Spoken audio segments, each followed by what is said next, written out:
Tommy Show, broadcasting around the Beltway and beyond. Real fun DC. Starring Kelly Collis and Tommy McFly. Another hour of the Tommy Show starts now. Welcome to your weekend. We are having a little fun this morning with our live video stream on Facebook and Twitter. My tweeps, I did not mean to say hose up. I meant to say who's up, but I can't spell first thing in the morning. It is so Friday.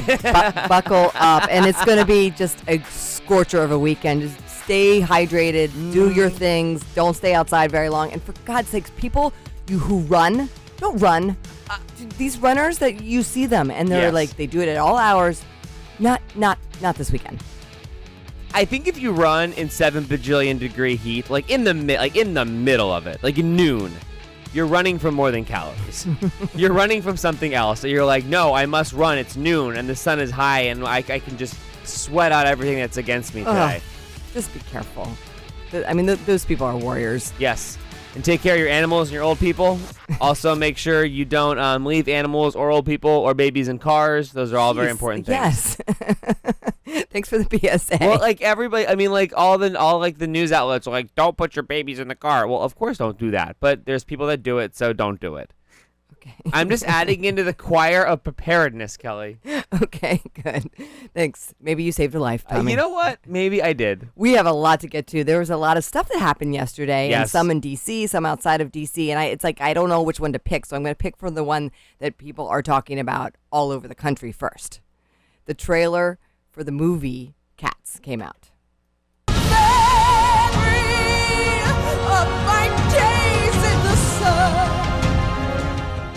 That's Jennifer Hudson singing that. So Jennifer Hudson's in it, Taylor Swift, James Corden, Judi Dench, Rebel Wilson, Jason Derulo, and the list goes kind of on and on. We both watched it this morning. Yeah, what did you think of it?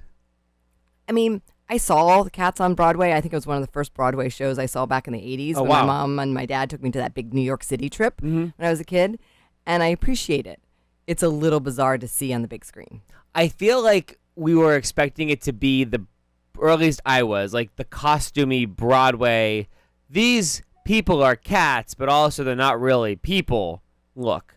But This CG, if you haven't watched it yet, this like CGI thing, like forehead and up is cat, eyebrow to chin is human. Yeah, you can't really tell who's who. Like I couldn't tell right away which one was Taylor Swift, but she's holding a glitter can. I'm like, oh, that's Taylor That's Swift. her. Then, yeah. And it's a little unsettling to see them. It looks more like a Tim Burton movie, a little bit. A little bit. And I guess with James Corden in it and Rebel Wilson, there's going to be jokes. Yes. So I appreciate that. It's coming out in December. I don't know. I got mixed emotions about it. So I've never actually seen Cats on Broadway. It's about cats. Okay, thank you. Question 1 answered. I appreciate it. What else is it about, though? I believe there's something about the plot line, like one cat gets to go to heaven, and they're all kind of competing for that. I'm looking at my theater interns. Yeah. And they're, yes, I have that sort of right. Intern Sam says yes? Yes, yeah. And intern Sam, who loves all things Taylor Swift, this morning when she came in, and that was the first thing I asked her, she's like, yeah, it's weird. It's weird, but she's still on board. Well, I'm not sure if she is. So we're getting her on the mic. Well, I'm definitely going to have to watch it. Yeah, you got to support it. Because I must. Right. Because of Taylor Swift and you're a theater. Right. But because, yeah, I'm definitely going to make fun of it. But it's going to be, I'm going to watch it. So what does it mean that one cat goes to heaven versus like all dogs going to heaven? That's about where my knowledge stops. Yeah. I wouldn't ask too many questions. Was Broadway saying that dogs are better than cats? It has nothing to do with dogs. It has nothing to do with dogs or cats. We know definitively from Disney all dogs go to heaven, and if one cat goes to heaven, I think therefore the dogs are the chosen pet. Case closed. I don't know. I think there's something to do with the 9 lives and all that. Just don't ask too many questions. Just Taylor Swift's in it and James Corden. That's the weirdness stops there. Okay. Are the cats all in a minivan singing karaoke? No. Okay. I like what you did there, though. But I'm sure we will see James Corden and his cat friends at some point singing karaoke on his show. I'm sure there will be some cross promotion, as there always is. Carpool karaoke. Okay, we have other things to get to. I know one of your favorite places on this planet is the Kennedy Center, and yesterday they had a big announcement. They brought out the Kennedy Center honorees for the year. So the Kennedy Center Honors is the highest award that the country gives to people who have shaped our culture. So they usually have like an eclectic array of people who have received an award for this. There is Earth, Wind, and Fire. There's Linda Ronstadt. There's Sally Field. There's Michael Tillis Thomas, who is a very influential like composer. Mm-hmm. But I think it's about time that the Kennedy Center has finally honored this. Sunny day, sleeping up, clouds away. On my way to where the air. So I will tell you, I've actually interviewed Elmo on the red carpet before, and he's a great interview. Is he? So I'm excited for the whole crew to be there. That's gonna be great. I mean, that's gonna be the ultimate Instagram, right? A selfie with Elmo. Yes. And Big Bird. Yes. And all the one of our best segments that we've ever done on this little new broadcast That's is about right. which Sesame character would you like to be stuck on a desert island with? I actually think that was our most Deserted listened to Island. podcast we've ever done. Yes. And I guess it was between Cookie Monster, Big Bird, and was it Elmo? Yeah, people wanted Elmo, but I think look, I'm an Elmo fan, but I think Elmo's one of those people who's way too happy. Elmo would run in the heat. He's one of those people. And I feel as though once you got on a desert island and things got real, he would snap. Right. And then there was a question whether Big Bird could fly or lay Right. eggs, and would you eat Big Bird if you could? I'm still Team Oscar the Grouch because Oscar the Oh, it's Grouch Oscar. has seen some ish and he's been through some life. And I feel like he would know how to forage and make things happen. Okay, I'm glad we could recap that. Absolutely. The podcast up on the End Demand page. If you want to hear the full in-depth, I think it was 20 minutes, which some people would probably say is, I don't know, 18 minutes too long on which Sesame Street character you'd want to be stuck on a desert island with. I always say we cover those hard topics. I'm excited, too. One more thing on the Kennedy Center honors about Sally Field being honored. I think Okay. she's just, like, the greatest. What's your favorite Sally Field movie? This is what I was going to ask you. Okay. Because I know her originally as an elder millennial from Mrs. Doubtfire as being the mom. I see. Okay. And I was like, wow, this is like a cool movie. And then I remember my mother being like, she's done other things besides Mrs. Doubtfire. Yeah, so I know her from really Cannonball Run, but she was in the TV show. That's when she The first Nun. yeah, with the Nun. Mhm. That was how she first got. Like that's how my parents know her. Yes. So she definitely goes across generations, which is really cool. But I feel like Nora Walker is my favorite Sally Field character when she played the mother on Brothers and Sisters, that ABC show. Oh my gosh, I forgot about that. That show was so good. And I think like everybody like projected their family on that family. Yes. And she was just incredible. Yes, and she always looks so good. Mm-hmm. I mean, you cannot never guess her age, but her and Burt Reynolds in Cannonball Run, that was something to see. I've never seen that. They were quite. I mean, when he passed, there was a lot of speculation about how deep their relationship was. Right. So. Because Burt Reynolds was like the poster child for like Harry is sexy, right? Well, I don't know about Harry, but yeah, I mean, he was with his mustache and Mhm. he had his thing going on and his kind of walk that he had. I mean, anyway. It was a different time. Yes, it was. Speaking of, Top Gun trailer came out yesterday, and this was a big surprise. Tom Cruise showed up at the San Diego Comic-Con and released this trailer. Mm. And I want to see if you recognize something. I'm going to play like sort of the very end of the trailer. Okay. Years of service. For extinction. Whoops. I don't know what's going on there. But not today. Okay, let's Kind do is that. headed for extinction. The end is inevitable, Maverick. Your kind is headed for extinction. Maybe so, sir. But not today. Does it sound like this?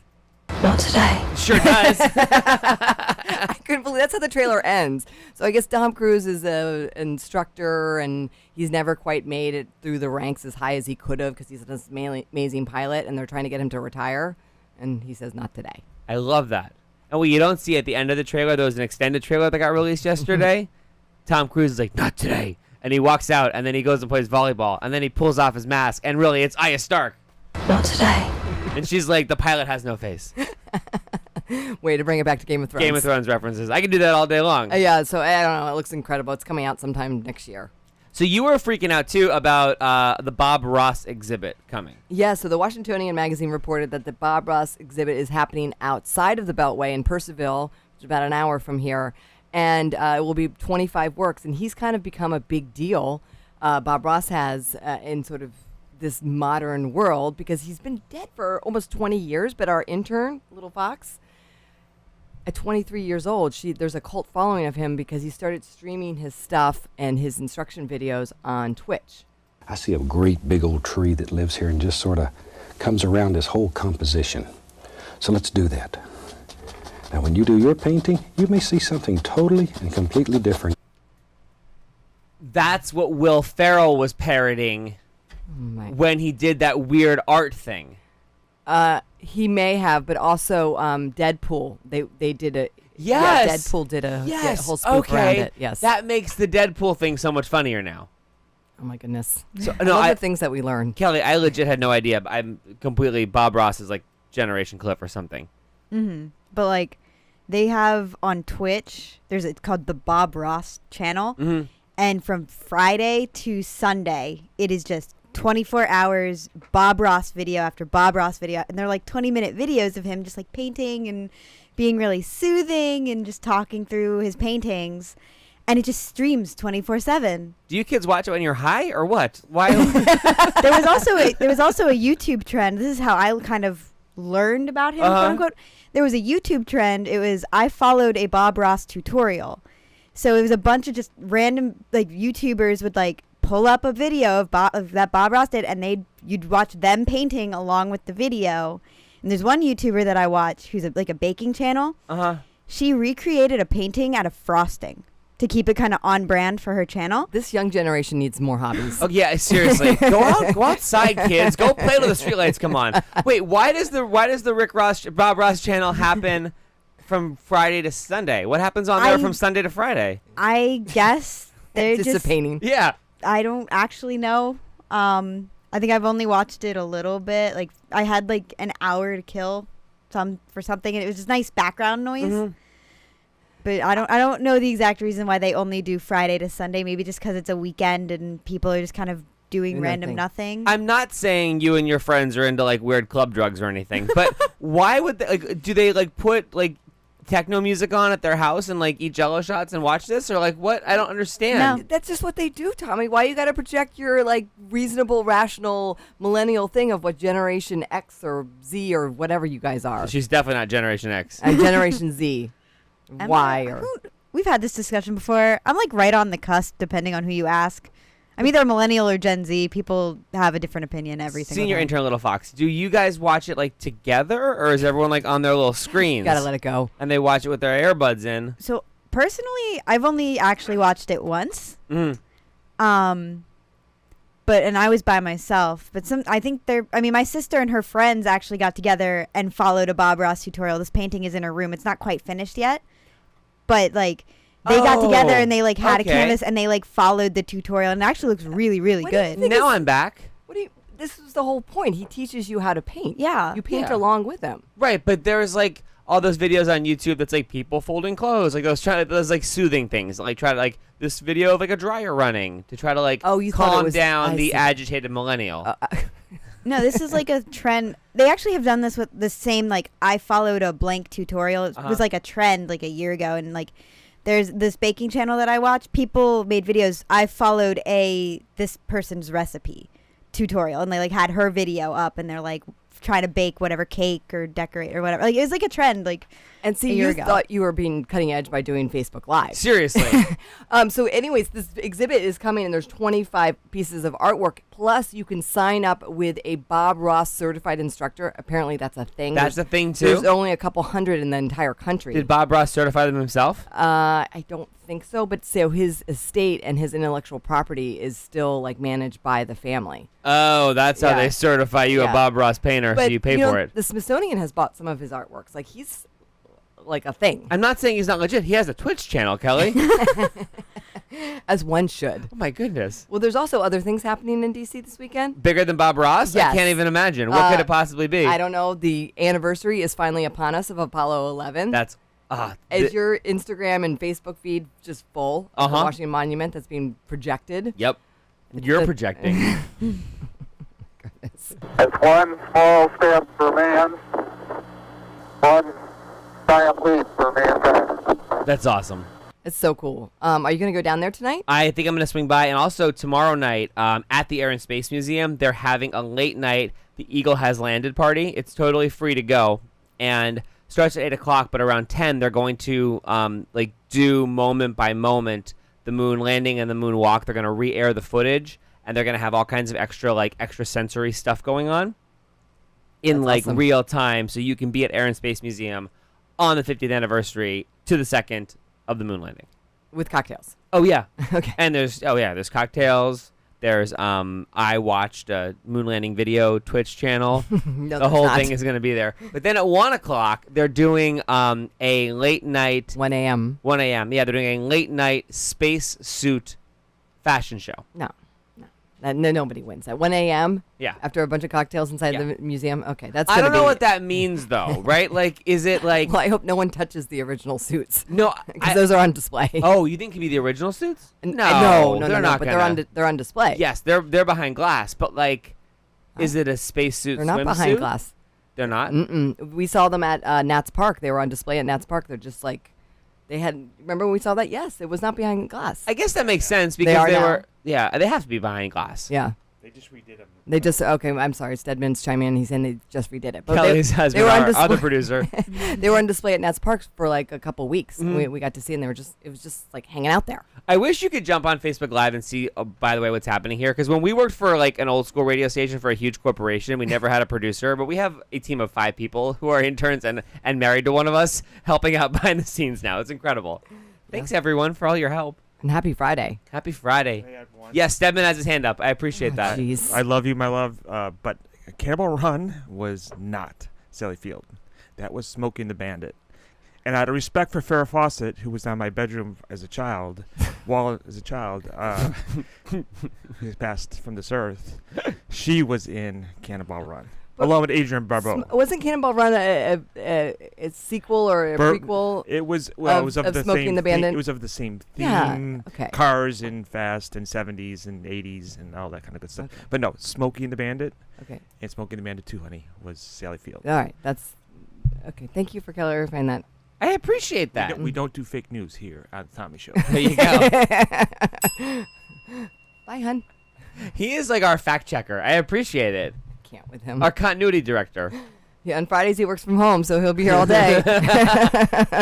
And you know what? My mom encouraged him. 'Cause my mom sent him a mic button. She was like, I love when Stedman's on the show. Yes. And so that's how that went down. Mhm. Well, welcome to your weekend. We got a lot to happen. We got a lot to make happen this morning still. Can't Beat Kelly coming up in about 13 minutes. If you are listening live on Friday morning, we'd love for you to join us for Can't Beat Kelly. Give us a call, 202-908-1288. We'll get you in the queue to play Can't Beat Kelly. Also, just want to know what's up for your weekend. Are you doing the moon landing stuff? Are you a Bob Ross aficionado? We want you to join in the show. Hit us up, or the open mic button is always a great way to get involved. Do we want to do the test next, or do we need more time? I think we probably need to do more it. time. Yeah, I think we need to do it after Campy Kelly. We want to quiz you. You are outnumbered here. There's 1, 2, 3, 4, 5 of us, and we're gonna quiz you on something that you may not know. Ooh. It has to do with entertainment and movies, so we're gonna have fun with it. We'll do it next.